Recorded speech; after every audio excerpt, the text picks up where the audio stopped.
দর্শক আমন্ত্রণ জানাচ্ছি রাতের দীপ্ত সংবাদে। আপনাদের সঙ্গে এই মুহূর্তে আছে আমি রুবায়েত হাসান। আর শুরুতেই থাকছে প্রধান খবরের শিরোনাম। বাংলাদেশের অভ্যন্তরীণ বিষয়ে বিদেশি হস্তক্ষেপ হলে তা প্রতিহত করতে সাহায্য করবে চীন, সংবাদ সম্মেলনে বললেন ঢাকায় নিযুক্ত চীনের রাষ্ট্রদূত। We fully understand the situation now faced by Bangladesh. So the message is very clear conveyed to Bangladesh that China support Bangladesh to object any foreign intervention. So that is our policy. দেশে ফের বাড়তে শুরু করেছে ডেঙ্গুর প্রকোপ। বৃষ্টিতে জমে থাকা পানিতে জন্ম নিচ্ছে এডিস মশা। নাগরিকদের সচেতন হওয়ার তাগিদ বিশেষজ্ঞদের।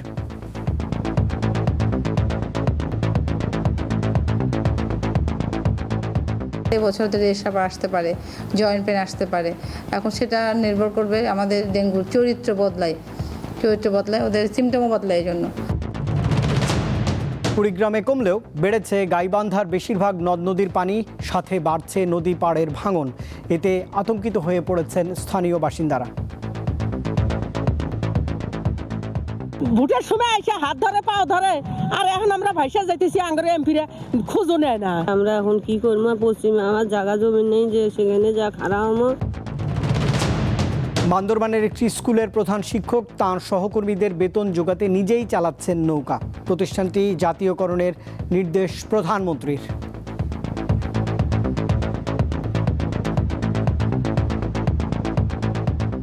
মাননীয় প্রধানমন্ত্রী এবং মাননীয় শিক্ষামন্ত্রীকে ধন্যবাদ দেই। আমাদের বিদ্যালয়টাকে সরকারিকরণের জন্য উদ্যোগ নিয়েছেন এবং আমাদেরকে উৎসাহিত করেছেন।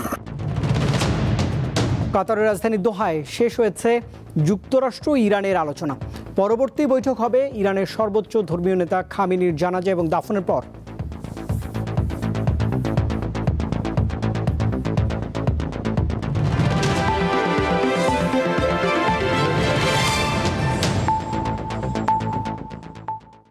এবারে পুরো আয়োজন। বাংলাদেশের অভ্যন্তরীণ বিষয়ে বিদেশি হস্তক্ষেপ হলে তা প্রতিহত করতে সাহায্য করবে চীন, এমনটি জানিয়েছেন ঢাকায় নিযুক্ত চীনের রাষ্ট্রদূত ইয়াও ওয়েন। তিনি আরও জানিয়েছেন, দক্ষিণ এশিয়ায় পাকিস্তানের পর বাংলাদেশের সঙ্গেই সর্বোচ্চ কৌশলগত সম্পর্ক চীনের। প্রধানমন্ত্রী তারেক রহমানের চীন সফর নিয়ে সকালে ঢাকা দূতাবাসে সংবাদ সম্মেলন করেন দেশটির রাষ্ট্রদূত ইয়াও ওয়েন। বেইজিং থেকে ফিরে এই সংবাদ সম্মেলনে ওয়েন জানান, চীন ও বাংলাদেশের মধ্যে সর্বোচ্চ পর্যায়ের সম্পর্ক স্থাপন হয়েছে তারেক রহমানের এই সফরে। বলেন, দক্ষিণ এশিয়ায় পাকিস্তানের পরে এখন চীনের মিত্র বাংলাদেশ। প্রধানমন্ত্রী তারেক রহমানের সাম্প্রতিক চীন সফর অত্যন্ত সফল হয়েছে। এ সফরের মাধ্যমে বাংলাদেশ ও চীনের মধ্যে কৌশলগত পর্যায়ের সম্পর্ক আরও শক্তিশালী হয়েছে। আমরা বন্ধুরাষ্ট্র। বাংলাদেশের অভ্যন্তরীণ বিষয়ে কেউ হস্তক্ষেপ করলে সেটি প্রতিহত করতে সাহায্য করতে প্রস্তুত আছি। রাষ্ট্রদূত জানান, মিয়ানমার হয়ে যে করিডোর প্রস্তাব, এটি নতুন নয়। অনেক আগেই এ বিষয়ে আলোচনা শুরু হয়। প্রস্তাবিত করিডোরে ভারত যুক্ত হলেও চীনের আপত্তি নেই বলেও জানিয়েছেন রাষ্ট্রদূত। বাংলাদেশ, মিয়ানমার, চীন অর্থনৈতিক করিডোর বাস্তবায়িত হলে তিন দেশের জনগণই এর সুফল ভোগ করবে এবং আঞ্চলিক সহযোগিতা আরও শক্তিশালী হবে। আমরা মনে করি বাংলাদেশ ও চীন আঞ্চলিক যোগাযোগ ব্যবস্থা উন্নয়নে নতুন সম্ভাবনার দ্বার উন্মোচিত হবে। এদিকে তিস্তা প্রকল্পে ভারত বিরোধিতা করলে সেটি বাংলাদেশের বিষয় বলে উল্লেখ করেন রাষ্ট্রদূত ইয়াও ওয়েন। জানান, দেশটি বাংলাদেশের আমন্ত্রণেই এই প্রকল্পে যুক্ত হতে রাজি হয়েছে। তিস্তা মহাপরিকল্পনা নিয়ে চীন তার আগের অবস্থানেই রয়েছে। এ প্রকল্প বাস্তবায়নে সব ধরনের কারিগরি সহ অন্যান্য সহযোগিতা করতে প্রস্তুত বেইজিং। তিস্তা মহাপরিকল্পনার সম্ভাব্যতা যাচাইয়ে দুই দেশের বিশেষজ্ঞ কাজ করবে। রুবায়েত হাসান, দীপ্ত সংবাদ, ঢাকা। দেশে ফের বাড়ছে ডেঙ্গুতে আক্রান্তের সংখ্যা।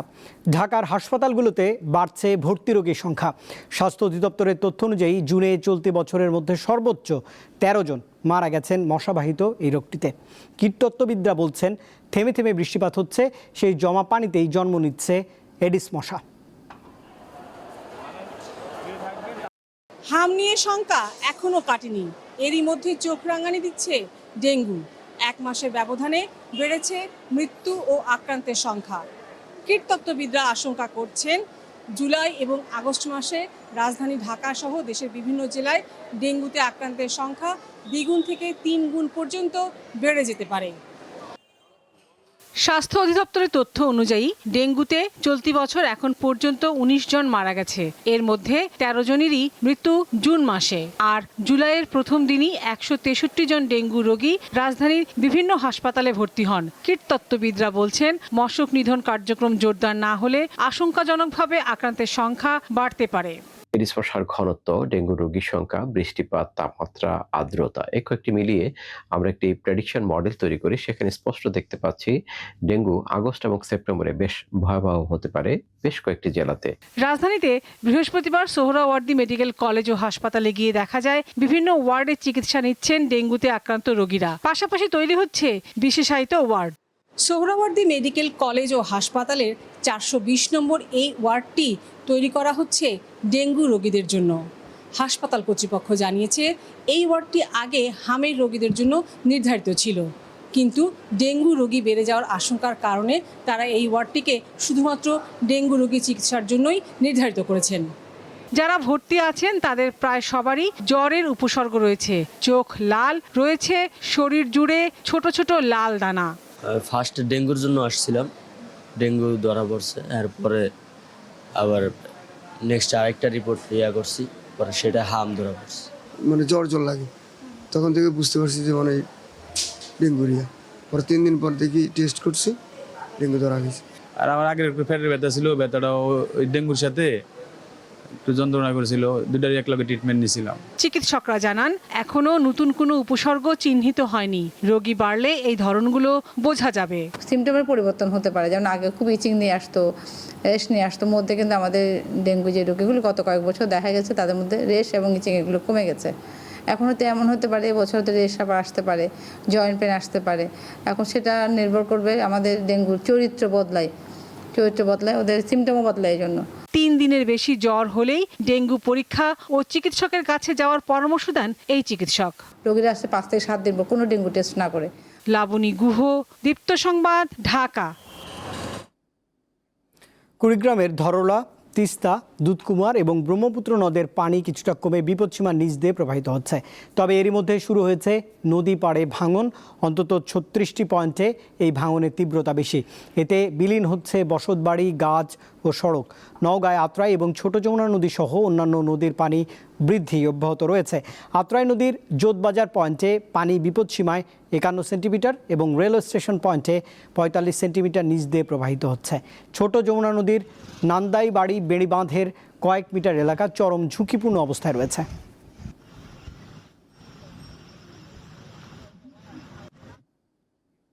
বৃষ্টি ও উজানের ঢলে গাইবান্ধার নদ নদীর পানি বৃদ্ধি অব্যাহত রয়েছে। ভাঙন দেখা দিয়েছে তিস্তা, যমুনা নদী এবং ব্রহ্মপুত্র নদের পাড়।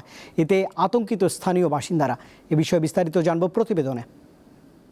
আমার পাশে যে মানুষটি এখন অবস্থান করছেন তিনি মনোয়ারা বেগম।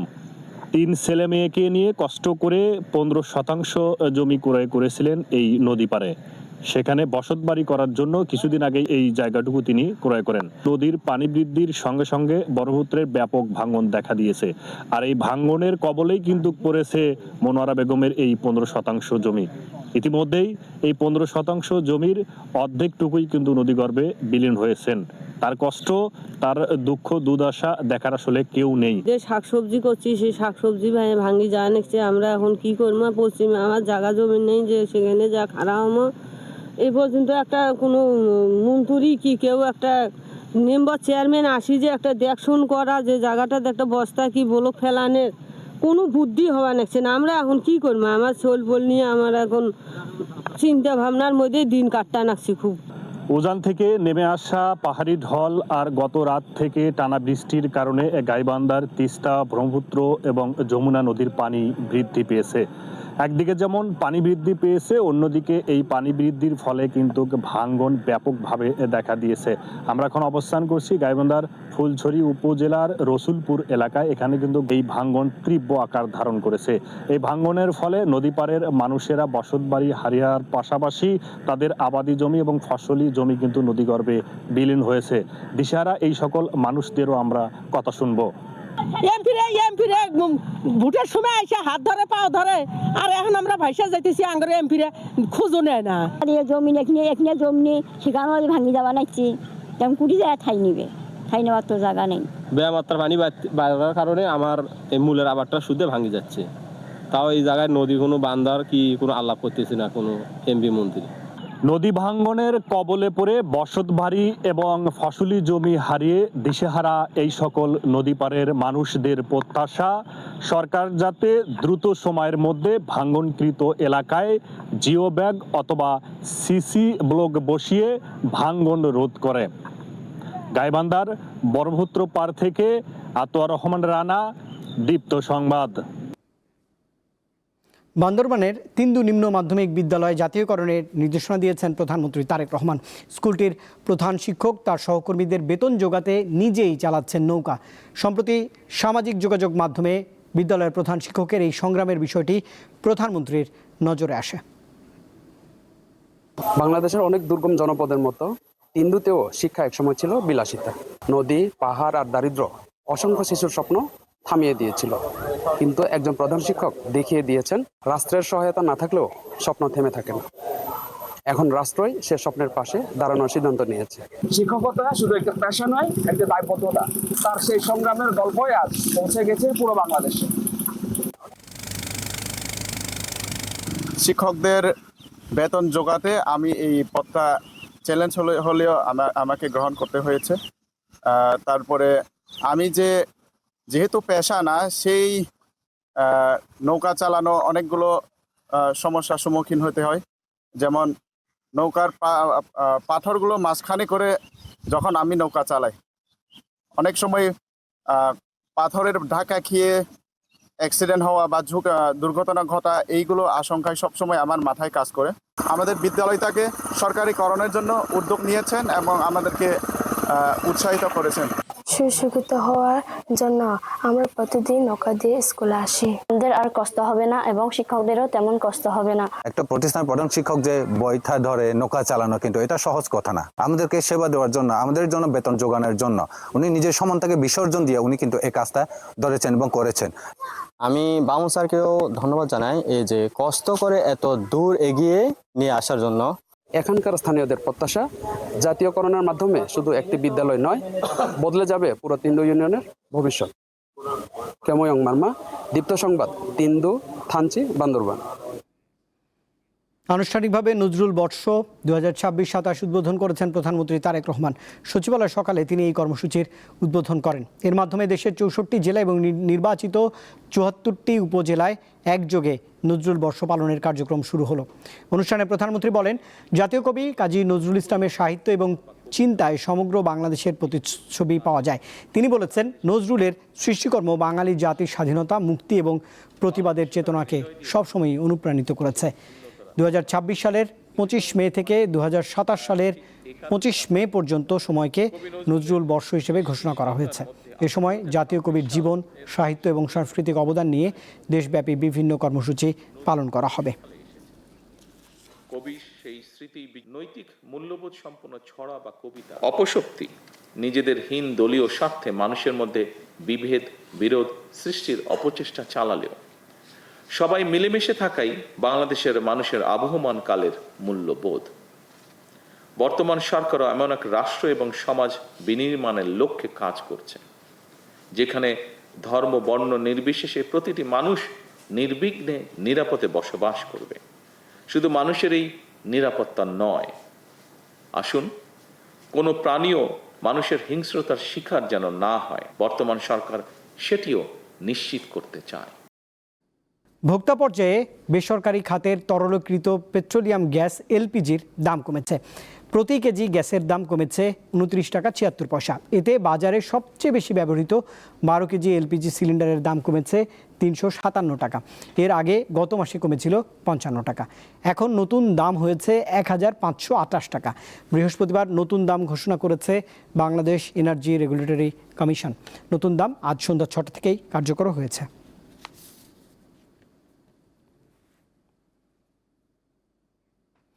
এলপিজি সিলিন্ডারের দাম কমেছে, কিন্তু এ নিয়ে জনসাধারণ কি বলছেন তাই জানবো আজকের জনতার কথায়।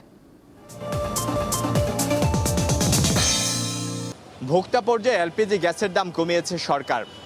জুলাই মাসের জন্য 12 কেজি সিলিন্ডারের দাম 1885 থেকে 357 টাকা কমিয়ে 1528 টাকা করেছে বিইআরসি। আজ সন্ধ্যা থেকেই সেই দাম কার্যকর হওয়ার কথা রয়েছে। মাঠ পর্যায়ে সাধারণ ভোক্তারা এর সুফল কতটুকু পাবেন? কমছে, 2 দিন পর আবার দাম বাড়াই দিবে। কি লাভ হইতেছে? দাম কমায়া যেই লাভ এই কদুই। আমরা তো মনে করেন গ্রাহক, আমরা তো আর ওইটা করতে পারি না। আমাকে চাহিদা অনুযায়ী আমার আনা লাগবেই। কোনো জায়গা থেকে 1 টাকা বেশি আর কোনো জায়গা থেকে 2 টাকা বেশি, এই আমাদের তো আনা লাগবেই। 1350 টাকাতে এক চান্সে উঠে গেল 2100 টাকা, তারপরে এই একটু নামছে 1900 টাকা। আপনি দেখবেন কমাইছে তো ওই সোনাপন্থী। এখন আমরা তো আমাদের জায়গা থেকে বলি, ব্যবসায়ীদেরকে বলি যে সরকারের রেট এত, কিন্তু ব্যবসায়ীরা তো কোনো কথা আমলে নেয় না। সেটা তো আমাদের জিম্মি হয়ে এক প্রকার আমাদের নিতে হচ্ছে, যেটা হচ্ছে বাধ্যবাধকতামূলক, এটা আমাদের নিতে হচ্ছে। সিলিন্ডারের দাম সরকার কমাইছে, ঠিক আছে, সরকার কমাইতে পারে, কিন্তু ব্যবসায়ী কাছে মানে ছোটোখাটো ব্যবসায়ী কাছে ওরা কিন্তু সিন্ডিকেট ভাবে ভাই দাম কমাচ্ছে না। সরকার যখন কমাই দিছে, আমার মনে করেন 15 দিনের ভিতরে আমার গ্যাস লাগবে, তখন আবার আমি বুঝতে পারবো যে দাম কতটুকু কমাইছে।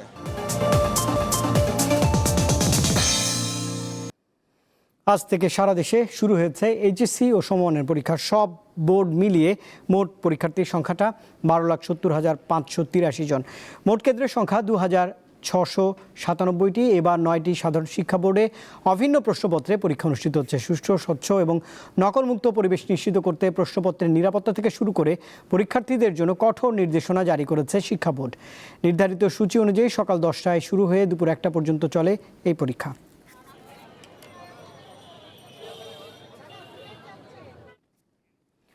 চাঁপাইনবাবগঞ্জে আটকে পড়া 4 ভারতীয় নাগরিক এখন দেশে ফেরার অপেক্ষায় রয়েছেন। তাদেরকে গত বছরের জুনে পুশ ইন করা হয়েছিল। শিগগিরই তারা ফিরে যাবেন বলে জানিয়েছে জেলা প্রশাসক। ভারতের পশ্চিমবঙ্গের বীরভূম জেলার এই 4 বাসিন্দা জীবিকার তাগিদে থাকতেন দিল্লিতে। সেখান থেকে পুলিশ তাদেরকে আটক করে বিএসএফ এর মাধ্যমে গত বছরের 26 জুন কুড়িগ্রাম সীমান্ত দিয়ে বাংলাদেশে পুশ ইন করে বলে জানিয়েছেন তারা। Voter card, ration card, PAN card, Aadhaar card এসব আমরা ইন্ডিয়ার পুলিশকে দিলাম। তো পুলিশওয়ালাতে নামে নিয়ে আমাদের সাথে হরকত করতে লাগলো। কাগজ নিয়ে আমাদেরকে বললে কি তোমাদের কাগজ খারাপ কাগজ, তোমরা বাংলাদেশের। আমরা বলছি আমরা বাংলাদেশের লয়, আমরা জলদি সে জল আমাদের ইন্ডিয়া পাঠান দেয়। আমরা দেশ যেতে চাই, বাংলাদেশের সরকারের হাত জোর করছে, পা জোর করছে যেন আমাদের দেশে আমাদের পৌঁছে দেয়। আমরা কিছু চাই না স্যার। গত 25 মে তাদের ফিরিয়ে নেয়ার রায় দিয়েছে দিল্লি সুপ্রিম কোর্ট। ভারত সরকারের উচিত দ্রুত ফিরিয়ে নিয়ে তাদেরকে আইনগত প্রক্রিয়ায় তাদের পরিচয় নিশ্চিত করে তাদেরকে ভিসা প্রদান করা, পাসপোর্ট প্রদান করা, এরপরে তারা বাংলাদেশে এসে আইনি প্রক্রিয়ায় তারা ফেস করতে পারে। দ্রুত তাদের ভারতে ফেরত পাঠানো হবে বলে জানিয়েছেন জেলা প্রশাসক। ইতিমধ্যে ভারতের হাই কমিশন থেকে পররাষ্ট্র মন্ত্রণালয়ে একটি নোট ভার্বাল দেওয়া হয়েছে যে তাদের প্রত্যাবাসনের জন্য, এবং স্বরাষ্ট্র মন্ত্রণালয়কে কপি দেওয়া হয়েছে এই বিষয়ে। যেহেতু সম্প্রতি এই চিঠিটা দিয়েছে, এ বিষয়ে সরকারের উচ্চ মহল তারা অবগত আছেন, এবং তাদের পক্ষ থেকে আমরা কোনো যদি দিক নির্দেশনা পাই তাহলে তাদের প্রত্যাবাসনটা আশা করা যাচ্ছে দ্রুতই সম্পন্ন হবে।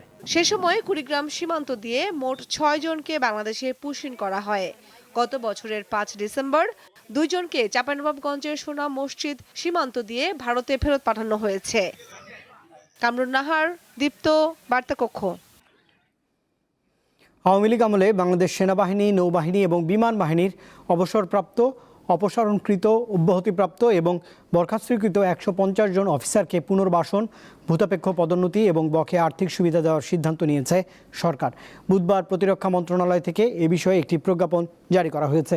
প্রজ্ঞাপনে বলা হয়েছে 2009 সাল থেকে 2024 সালের 4 আগস্ট পর্যন্ত সময়কালে বাংলাদেশ সেনাবাহিনী, নৌবাহিনী এবং বিমান বাহিনীর চাকরিতে বঞ্চনা, অবিচার এবং প্রতিহিংসার শিকার হওয়া অফিসারদের বিধি অনুযায়ী তাদের বকেয়া বেতন ভাতা আর্থিক সুবিধা এবং প্রযোজ্য ক্ষেত্রে বিশেষ আর্থিক প্রণোদনাও দেওয়া হবে। সরকারের এই উদ্যোগকে স্বাগত জানিয়েছেন সাবেক 2 সেনা কর্মকর্তা, অবসরপ্রাপ্ত ব্রিগেডিয়ার জেনারেল আবদুল্লাহ হিল আমান আজমি এবং লেফটেন্যান্ট কর্নেল মোহাম্মদ হাসিনুর রহমান। তারা প্রধানমন্ত্রী সহ সংশ্লিষ্টদের ধন্যবাদও জানিয়েছেন। আমাদের প্রধানমন্ত্রী, আমাদের নিরাপত্তা উপদেষ্টা, সেনাপ্রধান, গোয়েন্দা সহ সকল বাহিনী জড়িত, এখানে সবার সদিচ্ছায় এই জায়গায় পৌঁছা গেছে। এটার জন্য প্রথমে আল্লাহ শুকরিয়া জানাই, তারপরে বর্তমান সরকারের মহান রাষ্ট্রপতি, মাননীয় প্রধানমন্ত্রী, তিন বাহিনীর প্রধান এবং প্রধানমন্ত্রী যিনি সামরিক উপদেষ্টা, সবাই এটাকে এটার জন্য শুকরিয়া জ্ঞাপন করছি সবার। আন্তর্জাতিক প্রসঙ্গ। কাতারের রাজধানী দোহায় শেষ হয়েছে যুক্তরাষ্ট্র ও ইরানের মধ্যে এক দফা পরোক্ষ আলোচনা। বৈঠকে ইতিবাচক অগ্রগতি হয়েছে বলে দাবি কাতারের। রয়টার্স জানিয়েছে, আলোচনায় স্থায়ী শান্তির পথে অগ্রগতির বদলে হরমুজ প্রণালী ও ইরানের আটকে থাকা তহবিল নিয়ে বেশি জোর দেওয়া হয়েছে। প্রতিবেদনে বলা হচ্ছে, অন্তর্বর্তী চুক্তিতে যেসব বিষয়ে সমাধান হয়েছে বলে দাবি করা হয়েছিল, এবারের আলোচনাতেও সেসব বিষয়ে জোর দেওয়া হয়েছে। এদিকে যুক্তরাষ্ট্রের প্রেসিডেন্ট ডোনাল্ড ট্রাম্প বলেছেন, ইরানের পরমাণু কর্মসূচি সীমিত করার বিষয়ে দুপক্ষই এগিয়ে যাচ্ছে। ইরানের সর্বোচ্চ ধর্মীয় নেতা আয়াতুল্লাহ আলী খামেনির জানাজা এবং দাফনের পর, অর্থাৎ 9 জুলাইয়ের পর পরবর্তী বৈঠকটি অনুষ্ঠিত হবে। কাতারের দেয়া নতুন এয়ারফোর্স 1 উড়োজাহাজে প্রথমবার ভ্রমণের মাধ্যমে এর উদ্বোধন করেছেন যুক্তরাষ্ট্রের প্রেসিডেন্ট ডোনাল্ড ট্রাম্প। বিলাসবহুল অত্যাধুনিক এই বোয়িং উড়োজাহাজের দাম প্রায় $40 কোটি। এই উপহার নিয়ে বেশ গর্বিত ও উচ্ছ্বসিত ট্রাম্প। এ বিষয়ে বিস্তারিত জানাচ্ছেন সহকর্মী ইশরাত সুমা।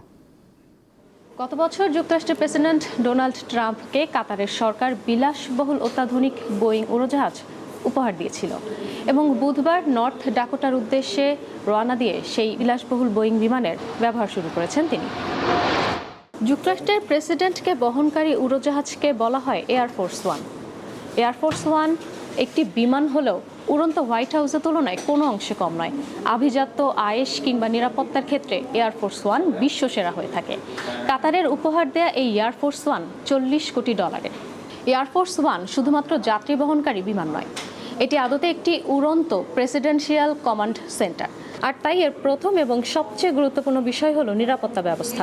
মার্কিন প্রেসিডেন্টের বিমানকে সম্ভাব্য সব ধরনের হুমকি মোকাবেলার উপযোগী করে তৈরি করা হয়। বিমানটিতে অত্যন্ত সুরক্ষিত যোগাযোগ ব্যবস্থা, উন্নত ডেটা নেটওয়ার্ক রয়েছে, যার মধ্যে ইলন মাস্কের স্টারলিংক স্যাটেলাইট ইন্টারনেট অন্তর্ভুক্ত। এর ফলে প্রেসিডেন্ট ট্রাম্প আকাশপথে থেকেও দেশ পরিচালনার সুযোগ পাবেন, কিংবা যে কোনো জরুরি পর্যায়ে জরুরি যোগাযোগ করতে পারবেন শীর্ষ কর্মকর্তাদের সঙ্গে। বিমানের জ্বালানি ধারণ ক্ষমতা এতটাই যে সারা বিশ্বে চক্কর দিতে পারবে। প্রয়োজনে মাঝ আকাশে জ্বালানি ভরেও নিতে পারবে এই বিমানটি। এয়ারফোর্স 1 এই বিমানে রয়েছে প্রেসিডেন্সিয়াল সুইট, তারপর রয়েছে মেডিকেল কক্ষ, সম্মেলন কক্ষ এবং রান্নাঘর, যে রান্নাঘরে 100 জন পর্যন্ত মানুষের জন্য রান্না করা যায়। এছাড়া এই বিমানে মার্কিন প্রশাসনের অন্যান্য কর্মকর্তাদের জন্য আলাদা আলাদা কেবিন রয়েছে, এমনকি সাংবাদিকদের জন্য প্রশস্ত কেবিন, এছাড়া আলাদা ম্যাসেজ সেন্টার এবং ব্যক্তিগত টিভি স্ক্রিনও রয়েছে। তবে ট্রাম্পের এই উপহার গ্রহণকে নিয়ে যুক্তরাষ্ট্রের নৈতিকতা, সংবিধান কিংবা নিরাপত্তা সংক্রান্ত নানা বিষয়ে প্রশ্ন এবং বিতর্ক শুরু হয়েছে। ট্রাম্প বিরোধীরা বলছেন, ট্রাম্পের এই পুরস্কার গ্রহণটি আসলে দেশটির জন্য স্বার্থ বিরোধী এবং নিরাপত্তা বিরোধী। তবে এসব সমালোচনাকে থোড়াই কেয়ার করছেন ট্রাম্প। তিনি এসব সমালোচনা উড়িয়ে দিয়ে বলছেন, এত দামি এবং এত বিলাসবহুল উপহার না নেওয়াটাই বরং বোকামি। এ বিষয়ে ট্রাম্প আরও বলেছেন, অন্যান্য দেশের বড় বড় নেতারা যেখানে উন্নত এবং বিলাসবহুল উড়োজাহাজ ব্যবহার করছেন, সেখানে যুক্তরাষ্ট্রের প্রেসিডেন্ট 35 বছরের পুরনো বোয়িং উড়োজাহাজ ব্যবহার করছে। আর তাই বিরক্ত হয়ে ট্রাম্প নিজেই কাতারের রাজ পরিবারের সঙ্গে যোগাযোগ করেছিলেন এবং তাদের কাছ থেকে উড়োজাহাজটি বিনামূল্যে উপহার হিসেবে সংগ্রহের ব্যবস্থা করেছিলেন। বোয়িং বর্তমানে মার্কিন প্রেসিডেন্টকে বহনের জন্য আরও 2টি উড়োজাহাজকে পরিবর্তন আনার জন্য কাজ করে যাচ্ছে। তবে সেগুলো প্রস্তুত করতে আরও 2 বছর লাগবে। তবে ততদিন পর্যন্ত মার্কিন প্রেসিডেন্ট ট্রাম্প উপহার পাওয়া এই উড়োজাহাজটি ব্যবহার করবেন বলে ধারণা করা হচ্ছে। দর্শক, এবারে BRB cables presents FIFA world cup 2026।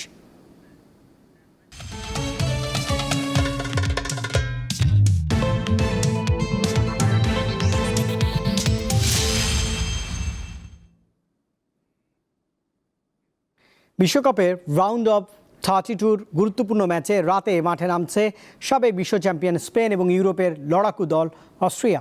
Loss অ্যাঞ্জেলসে রাত 1টায় খেলাটি শুরু হবে। অন্যদিকে শুক্রবার ভোর 5টায় রাউন্ড অফ 16-এ ওঠার লড়াইয়ে মুখোমুখি হবে পর্তুগাল ও ক্রোয়েশিয়া। বিশ্বকাপ এখন পর্যন্ত বড় বড় দলের বাদ পড়া দেখেছে। জার্মানি, নেদারল্যান্ডসের মতো ইউরোপের পাওয়ার হাউসের বিদায় অন্য দলগুলোর জন্য সতর্ক বার্তা। তাই অস্ট্রিয়ার বিপক্ষে পূর্ণ শক্তির দল নিয়েই মাঠে নামতে চায় স্পেন। তাদের 2022 সালের কাতার বিশ্বকাপটা ছিল হতাশায় মোড়ানো। তবে ইউরোর বর্তমান চ্যাম্পিয়নরা লুই দ্য লা ফুয়েন্তের অধীনে নিজেদের নতুনভাবে ঢেলে সাজিয়েছে। গ্রুপ পর্বে কেপ ভার্দের সঙ্গে ড্রয়ের পর সৌদি আরব ও উরুগুয়েকে হারিয়ে দাপটের সঙ্গে নকআউট পর্বে পা রেখেছে তারা।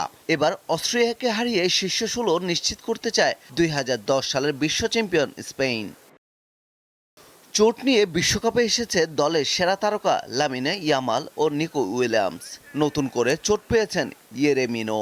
শুরুর একাদশে নামার সম্ভাবনা ইয়ামালের। আর চোটের কারণে এখনও বিশ্বকাপে অভিষেকের অপেক্ষায় রয়েছেন ভিক্টর মুনোজ। প্রতিপক্ষ অস্ট্রিয়া 1982 সালের পর এই প্রথম গ্রুপ পর্ব পাড়ি দিয়ে নকআউটে জায়গা পেয়েছে। গ্রুপ পর্বে তারা 3 ম্যাচের 6 গোলের পাশাপাশি 6 গোল হজমও করেছে। দলটির লক্ষ্য পরিষ্কার, পরের রাউন্ডে খেলা। এদিকে পর্তুগাল ও ক্রোয়েশিয়ার ম্যাচটি শুধুই রাউন্ড অফ 16 নিশ্চিতের লড়াই নয়। এটি হতে পারে 41 বছর বয়সী ক্রিস্টিয়ানো রোনালদো আর 40 বছর বয়সী লুকা মদ্রিচের শেষ বিশ্বকাপ। এবারের বিশ্বকাপে সবচেয়ে অভিজ্ঞ, ভারসাম্যপূর্ণ ও তারকা ফুটবলারদের নিয়ে এসেছে পর্তুগাল। তবে বিশ্বকাপে এখন পর্যন্ত প্রত্যাশা মাফিক পারফরমেন্স করতে পারেনি পর্তুগিজরা। গ্রুপ পর্বের 2 ম্যাচে তারা ড্র করেছে, জিতেছে কেবল উজবেকিস্তানের বিপক্ষে। অন্যদিকে ক্রোয়েশিয়ার মূল শক্তি তাদের মাঝমাঠের রসায়ন। লুকা মদ্রিচ ও মাতেও কোভাসের উপর ভর করে ম্যাচের নিয়ন্ত্রণ নিতে চায় ক্রোয়াটরা। পরিসংখ্যানে পর্তুগাল এগিয়ে থাকলেও ক্রোয়েশিয়ান কোচ দানিজের স্পষ্ট ঘোষণা, আগ্রাসী ফুটবল খেলে পরের রাউন্ড নিশ্চিত করতে চায় তার দল। পারভেজ খোকন, দীপ্ত স্পোর্টস। দর্শক, এই খবরের সঙ্গে শেষ করছি রাতের দীপ্ত সংবাদ। শেষ করার আগে প্রধান খবরের শিরোনাম থাকছে আরেকবার। বাংলাদেশের অভ্যন্তরীণ বিষয়ে বিদেশি হস্তক্ষেপ হলে তা প্রতিহত করতে সাহায্য করবে চীন, সংবাদ সম্মেলনে বললেন ঢাকায় নিযুক্ত চীনের রাষ্ট্রদূত। We fully understand the situation now faced by Bangladesh. So the message is very clear conveyed to Bangladesh that, China support Bangladesh to object any foreign intervention. So that is our policy. দেশে ফের বাড়তে শুরু করেছে ডেঙ্গুর প্রকোপ। বৃষ্টিতে জমে থাকা পানিতে জন্ম নিচ্ছে অ্যাডিস মশা। নাগরিকদের সচেতন হওয়ার তাগিদ বিশেষজ্ঞদের।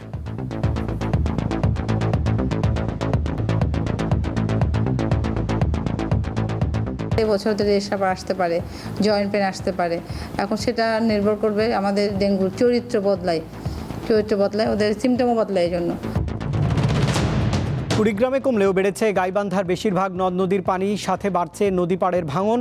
এতে আতঙ্কিত হয়ে পড়েছেন স্থানীয় বাসিন্দারা। ভোটের সময় এসে হাত ধরে পাও ধরে, আর এখন আমরা ভাইসা যাইতেছি, আঙ্গরে এমপিরা খোঁজও নেয় না। আমরা এখন কি করবো? পশ্চিমে আমার জায়গা জমি নেই যে সেখানে যা খারাপ হবো। বান্দরবানের একটি স্কুলের প্রধান শিক্ষক তাঁর সহকর্মীদের বেতন জোগাতে নিজেই চালাচ্ছেন নৌকা। প্রতিষ্ঠানটি জাতীয়করণের নির্দেশনা প্রধানমন্ত্রীর।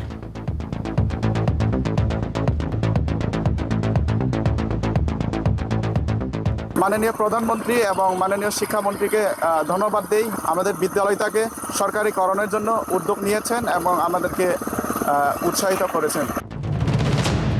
কাতারের রাজধানী দোহায় শেষ হলো যুক্তরাষ্ট্র ইরানের আলোচনা।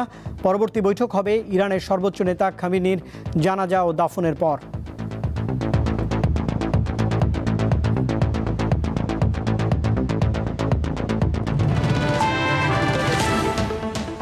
আর দর্শক, এই ছিল এখনকার মতো। এতক্ষণ সঙ্গে থাকবার জন্য ধন্যবাদ সবাইকে। আরও তথ্য বিনোদনের জন্য আপনি যুক্ত থাকতে পারেন দীপ্ত টেলিভিশনের ডিজিটাল প্ল্যাটফর্মগুলোতে। শুভরাত্রি।